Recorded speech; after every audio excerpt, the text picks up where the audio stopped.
1470 के बाद में 1520 और उसके बाद 1580 एंड 1610, ये इंपॉर्टेंट लेवल्स हैं अडानी ग्रीन एनर्जी की, जो हम लोगों ने लास्ट वीडियोस के अंदर डिस्कस किए थे। अब लास्ट सेशन 1520 के ऊपर टच करके वापस से करेक्ट होता है अडानी ग्रीन एनर्जी, मतलब नेक्स्ट लास्ट आप यहां पर कह सकते हो एक तरह से, जो हम लोगों ने लास्ट वीडियो में डिस्कस किया था इंपॉर्टेंट ट्रेंड, उसको अचीव कर लिया अडानी ग्रीन ने।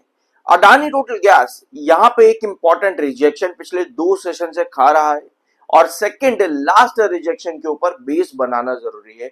एक प्रॉपर चार्ट हमारे पास बन रहा है अडानी ग्रीन और अडानी टोटल गैस के अंदर। इस वीडियो में दोनों चीजों को यहां पर तरीके से समझेंगे।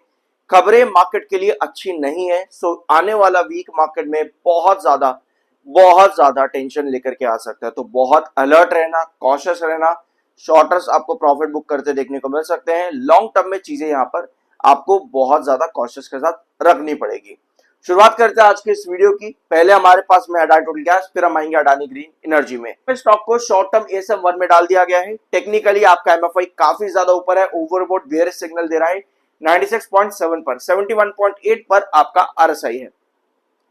अब जो हमने कल के दिन वीडियो लिया था अडानी टोटल गैस का, वहां पर हमने कई सारी चीजें डिस्कस करी थी। जैसे इस वीक में आप लोगों ने 2-3 वीडियोस मैंने अपलोड करे आप लोगों के साथ में, जिसमें हमारा क्रूशल रिजेक्शन जो था 840, ये वाला ट्रेंड यहां पर स्टॉक आता है, आपको वापस गिरावट देखने को मिलती है।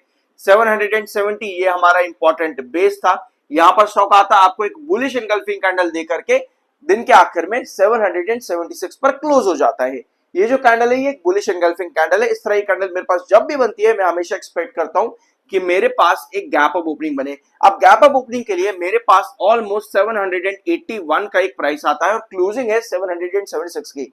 अगर मेरे पास कमिंग सेशन में गैप अप ओपनिंग होती है इस बुलिश एंगल्फिंग कैंडल के बाद में, तब मैं एक्सपेक्ट करता हूं कि वापस से आने वाले वीक में मुझे 840 देखने को मिलेगा। अदरवाइज दूसरी सिचुएशन पे 760 अगर ब्रेकडाउन होता है, 760 ब्रेकडाउन होगा तो उसके लिए आपको कुछ इस तरह की कैंडल देखने को मिलेगी, सीधा गिरावट रहेगी 760 के बेस के नीचे, सॉरी 770 के बेस के नीचे सीधा गिरावट होगी। तो ऐसी सिचुएशन पर यहां पर आपको प्रॉफिट बुकिंग और सेलिंग और शॉर्टर एक्टिविटी बहुत ज्यादा देखने को मिलेगी।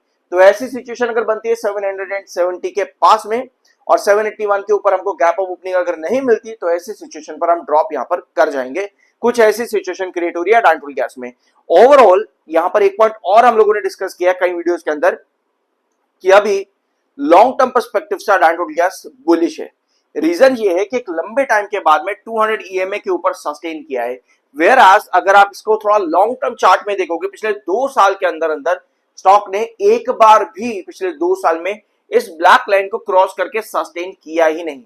जब भी ब्रेकआउट के लिए जाता था, यहां पर अगर आप देखोगे 1 सेशन 2 सेशन, दूसरे सेशन के अंदर वापस से गिरावट, जब भी ब्रेकआउट के लिए जाता था अगले ही सेशन में गिरावट, ब्रेकआउट के लिए जाता था दूसरे सेशन में वापस से गिरावट। यहां पर भी मार्च के महीने में भी 2026 में ब्रेकआउट दिया था, लेकिन अगले सेशन में ही आपको 200 EMA के नीचे गिरावट देखने को मिल गई। ये लंबे टाइम के बाद लगभग 2 साल, 2024 का यहां पर आप देख रहे हो जनवरी का महीना, लगभग दूसरे 2 साल के बाद है कि पहली बार स्टॉक 200 EMA के ऊपर इतना लंबा टाइम तक सस्टेन किया है, स्पेशली बेस बनाते हुए। क्योंकि एक बार यहां पर अगर आप देखोगे फॉल बना जरूर था, लेकिन यहां बेस कन्वर्ट किया, तो 600 मेरे लिए एक बहुत क्रूशियल बेस है।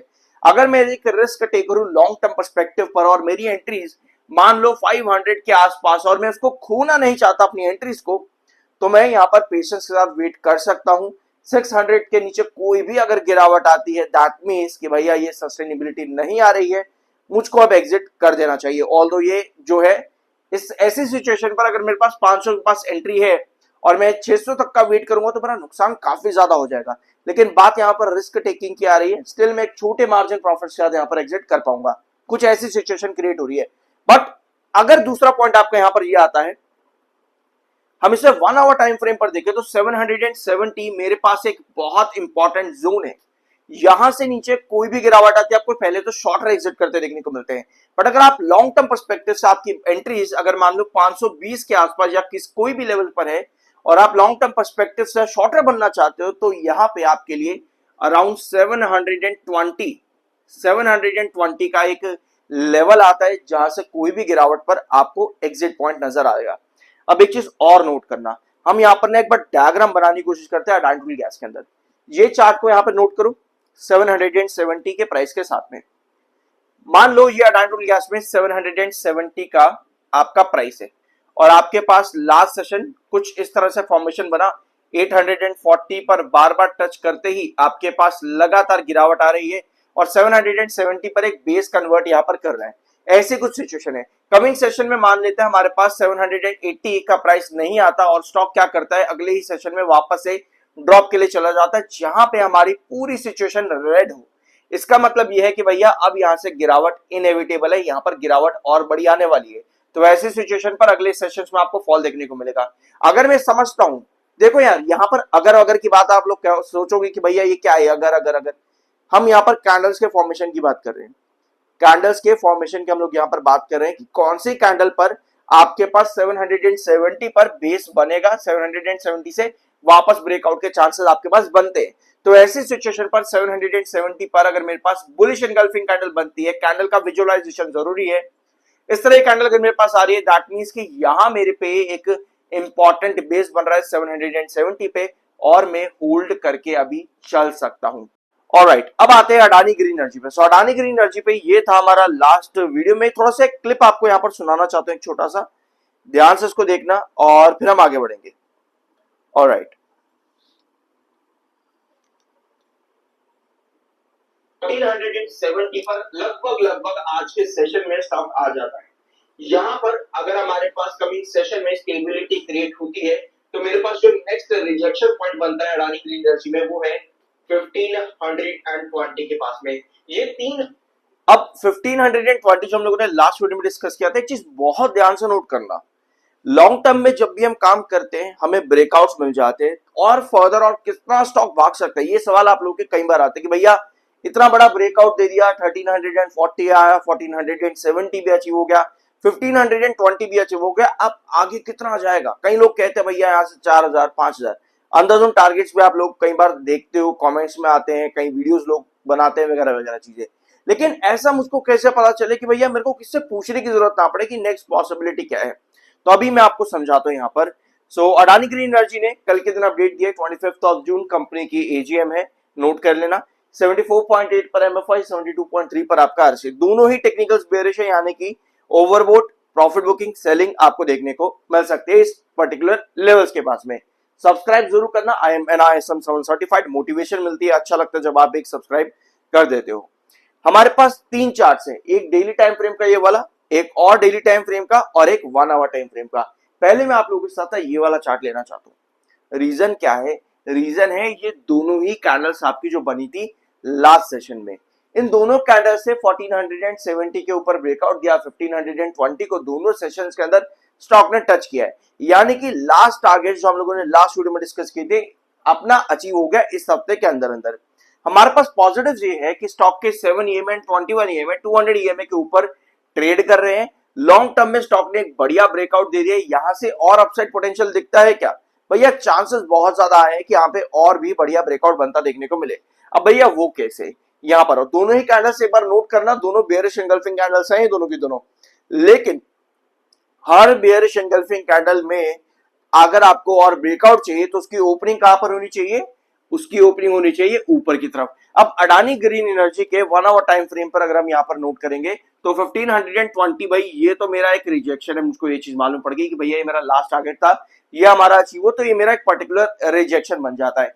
1470, भैया ये मेरा एक इंपॉर्टेंट ट्रेंड है 1470, क्योंकि 1 आवर टाइम फ्रेम पर आपके पास लास्ट 1 आवर की कैंडल जो बनी वो 1470 के पास गिरते हुए ऊपर की तरफ उठी, और यहां पर भी जब 1520 के करीब जा रहा था उसके पहले वाले सेशन में यानी वेडनेसडे के दिन, तब भी आपको ड्रॉप बना था 1470 के करीब आकर के आपको वापस से रिकवरी देखने को मिली। ये काम हुआ है पिछले 2 सेशंस के अंदर अडानी ग्रीन एनर्जी में, यानी कि भाई मेरे को ना एक चीज तो कंफर्म हो रही है यहाँ पे कि 1470 के नीचे मुझे ये वाली कैंडल नहीं चाहिए, क्योंकि अगर ये कैंडल बन रही है दैट मींस कि स्पेशली जिन्होंने 1340 पर एंट्री करी है वो आपको यहां पर प्रॉफिट बुक करते देखने को मिलेंगे अगर ये 1470 के नीचे गिर रहा है। लेकिन भाई मैं लॉन्ग टर्म, मेरा काम है लॉन्ग टर्म का, तो जब बात आती है लॉन्ग टर्म की ना मुझको यहां पर देखना है। अब इस वाले चार्ट के ऊपर ये मैंने खोला है साल 2024, ईयर 2024 का ये चार्ट है, जहां पर रख रख के मैंने आपको हर एक लेवल, चाहे वो 1340 हो, 1470 या 1520, ये सभी ट्रेंड्स हम लोगों ने यहाँ पर डिस्कस करे थे। अब नेक्स्ट ब्रेकआउट आपके यहां पर देखना एक बार, ये है 1610। 1610 ये आपका पुराना बेस रहा था अडानी ग्रीन एनर्जी में नवंबर 2024 के अंदर। तो ये मेरा एक नेक्स्ट रिजेक्शन रहेगा, यानी कि नेक्स्ट टारगेट फॉर 1520 को क्रॉस करता है तो 1610 ये मेरा नेक्स्ट रिजेक्शन और टारगेट मेरे को नजर आता है। क्रूशल बेस के लिए अगर मैं देखूंगा तो हमारे पास ये वाला एक गैप जोन था, यहाँ पे ये गैप जोन था आपका 1340 से लेकर के 1410 के बीच में। बहुत ध्यान से नोट करना है इस चीज को, क्योंकि लास्ट वीडियो में मैंने आप लोग को ये चीज एक्सप्लेन करी थी कि long term gap filling Adani green energy ने यहां पर करी है। यहां भी आप देख सकते हो मैंने पूरा ब्लॉक क्रिएट करा हुआ था लास्ट वीडियो के अंदर कि लॉन्ग टर्म गैप फिलिंग, दो तरीके की मार्केट में गैप फिलिंग होती है, एक बेरिश गैप फिलिंग, एक लॉन्ग टर्म गैप फिलिंग। तो long term gap filling market में अडानी ग्रीन एनर्जी ने करी थी रिसेंटली, जैसा मैं अभी आपको दिखा भी देता हूं। यहाँ पर 1340 से लेकर 1410 यहाँ कंसोलिडेट करा, क्योंकि एक लॉन्ग टर्म गैप फिलिंग का पॉइंट था अडानी ग्रीन के अंदर। तो यहाँ जितना अच्छा कंसोलिडेट किया तभी आपको फर्दर ब्रेकआउट मिला है, जो कि एक पॉजिटिव एक बुलिश ब्रेकआउट की तरफ इंडिकेट करता है। तो ऐसे में 1470 ये मेरा एक इंपॉर्टेंट ट्रेंड निकल करके आता है, और उसके बाद में 1410, यानी कि शॉर्टर्स आपको 1470 और 10 के बीच में कहीं ना कहीं एग्जिट करते देखने को मिलेंगे। अगर मेरी एंट्रीज मान लो लोअर लेवल, जैसे मान लो मेरी एंट्री 800 पे है, या फिर मेरी एंट्री 1200 पे है, या 1240 भी आपका एक पर्टिकुलर रिजेक्शन रहा था एक टाइम पर, मेरी अगर एंट्री इन लेवल्स के आसपास है तो मैं इसको होल्ड करके चल सकता हूं। मैं इसको होल्ड करके चल सकता हूं डिस्पाइट मार्केट्स अनसर्टेनिटी। इसके बावजूद भी मैं आराम से एंट्री बना करके रख सकता हूं। अब जब लॉन्ग टर्म में मान लो कि हमारी चीजें बहुत ज्यादा बिगड़ जाती है, ठीक है, अभी तो इतनी टेंशन नहीं है, बट ये कॉशियसनेस सिर्फ शॉर्टर्स यहां पर लेकर के चलेंगे। अब जब लॉन्ग टर्म की बात आती है तो मुझको यहां पर क्या करना चाहिए, तो मेरे लिए सबसे क्रूशियल बेस जो बनता है वो 1340 है। जब तक इसके ऊपर है 1340 के, जब तक ऊपर है एटलीस्ट यहां तक मैं अपना लॉन्ग टर्म की होल्डिंग भी होल्ड करके चल सकता हूं। इसके नीचे कोई भी गिरावट मुझे तब इंडिकेट करेगी कि हाँ यार यहां पर मुझको अब एग्जिट करना चाहिए, लेकिन जब तक इस प्राइस के ऊपर है तब तक मेरे पास एक अच्छे चांसेस हैं। रीजन यही है कि लॉन्ग टर्म गैप फिलिंग का इंपॉर्टेंट बेस 1340 ही आपका है, जो आपको ईयर 2024 नवंबर के महीने में देखने को मिला था। अगर ये बात समझ में आई हो, कुछ अच्छा जानने को मिला हो, गैप फिलिंग हम लोगों ने यहाँ पर इस वीडियो के अंदर प्रॉपर तरीके से डिस्कस किए, साथ में पास्ट चार्ट पैटर्न के साथ में स्टॉक किस तरह से आगे चलता है उसको यहाँ पर समझाए। सब्सक्राइब जरूर करना, मिलता अगले वीडियो में।